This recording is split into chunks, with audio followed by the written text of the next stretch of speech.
Hello दोस्तों, ubiquitous study में आपका स्वागत है। आज की करंट न्यूज है। हाल ही में चर्चा में रहे साधना सप्ताह 2026 का मुख्य उद्देश्य क्या है? तो दोस्तों इसका सही उत्तर हो जाएगा सिविल सेवकों की क्षमता निर्माण और निरंतर सीखने को बढ़ावा देना, यानी कि ऑप्शन बी इसका सही हो जाएगा। आइए इसको हम लोग डिटेल्स में देख लेते हैं।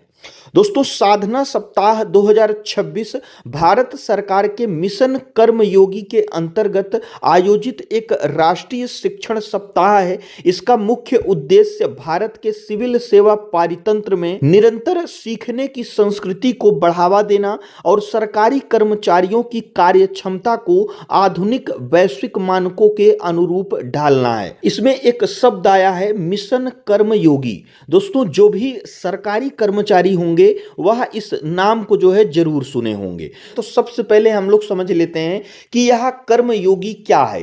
तो दोस्तों यह सरकारी कर्मचारियों को आधुनिक और स्मार्ट बनाने का एक बड़ा ट्रेनिंग अभियान है जो 2020 में शुरू हुआ था।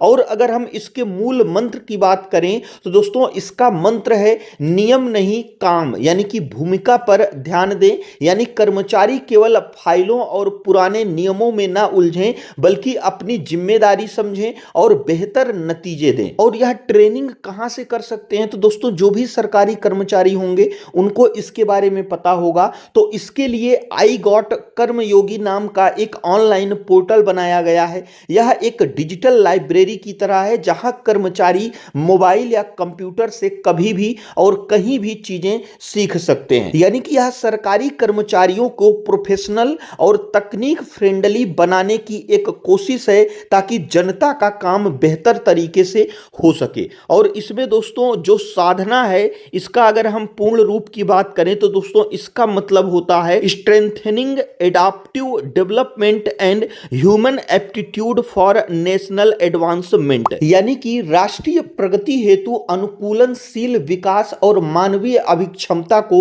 सुदृढ़ बनाना है। अब हम इसके जो है उद्देश्य की बात कर लेते हैं। यह किस लिए मनाया जा रहा है? तो दोस्तों इसका प्राथमिक लक्ष्य शासन को नियम आधारित से बदलकर भूमिका आधारित यानी कि रोल बेस्ड बनाना है। यह अधिकारियों को भविष्य की चुनौतियों विशेषकर आर्टिफिशियल इंटेलिजेंट और डेटा एनालिटिक्स के लिए तैयार करना है ताकि नागरिक केंद्रित सेवाओं में सुधार हो सके। तो इसमें एक चीज आया है कि नियम आधारित से बदलकर भूमिका आधारित बनाना है। इसका मतलब क्या हुआ? तो दोस्तों नियम आधारित का मतलब क्या है कि आप लोग जानते होंगे कि जो अधिकारी हैं या फिर सरकारी कर्मचारी हैं वह उनके लिए जो है एक नियम बना हुआ है, उस नियम के आधार पर जो है काम करते हैं। लेकिन यह नियम आधारित से बदलकर जो है जो कर्मयोगी का उद्देश्य है वह भूमिका आधारित बनाना है। इसको हम लोग एक एग्जाम्पल से समझने का प्रयास करते हैं। तो मान के चलिए दोस्तों कोई नागरिक है वह किसी ऑफिस में गया है काम कराने के लिए।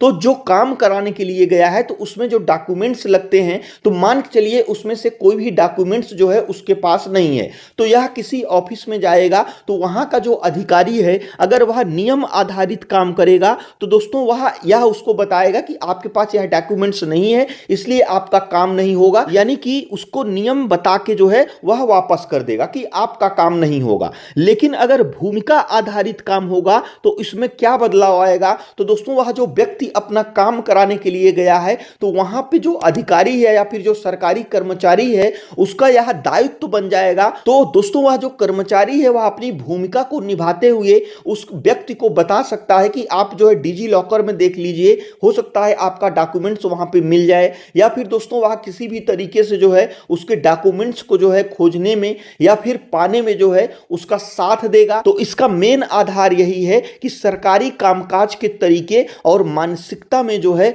बदलाव लाना है। वहीं पे अगर हम इसके आयोजन की बात करें यानी कि साधना सप्ताह कब मनाया गया तो दोस्तों वर्ष 2026 में यह 2 अप्रैल से 8 अप्रैल तक मनाया गया। इसकी जो थीम थी वह थी technology tradition and tangible outcomes, यानी कि प्रौद्योगिकी परंपरा और ठोस परिणाम। इसी प्रकार से अगर हम इसके प्रमुख घटक की बात करें तो दोस्तों इस दौरान आई गॉट कर्मयोगी प्लेटफॉर्म के माध्यम से प्रशिक्षण दिया गया। इसमें एआई दक्ष जैसी पहल शामिल थी, जहां 3 या अधिक एआई कोर्स करने वाले अधिकारियों को विशेष बैज दिए गए। अगर हम इसके महत्व की बात करें तो यह दुनिया की सबसे बड़ी क्षमता निर्माण पहलों में से एक है, जिसमें 100 से अधिक मंत्रालय और लाखों कर्मचारी एक साथ डिजिटल शिक्षण से जुड़ते हैं। ओवरऑल दोस्तों अगर देखा जाए तो इस पहल के माध्यम से सरकार का लक्ष्य एक ऐसे कर्मयोगी सिविल सेवक तैयार करना है जो न केवल तकनीकी रूप से कुशल हों बल्कि सेवा भाव से भी परिपूर्ण हो। इसी प्रकार से यह हमारा आज का करंट अफेयर्स था। जो हमारा आज का क्वेश्चन है वह है, हाल ही में भारत और सेशल्स के बीच आयोजित संयुक्त सैन्य अभ्यास का क्या नाम है? तो इसमें से कौन सा ऑप्शन सही है हमें कमेंट बॉक्स में जरूर बताइएगा। और दोस्तों यदि वीडियो यूजफुल लगा हो तो हमारे चैनल को जरूर सब्सक्राइब करिएगा। वीडियो देखने के लिए आपका बहुत बहुत धन्यवाद।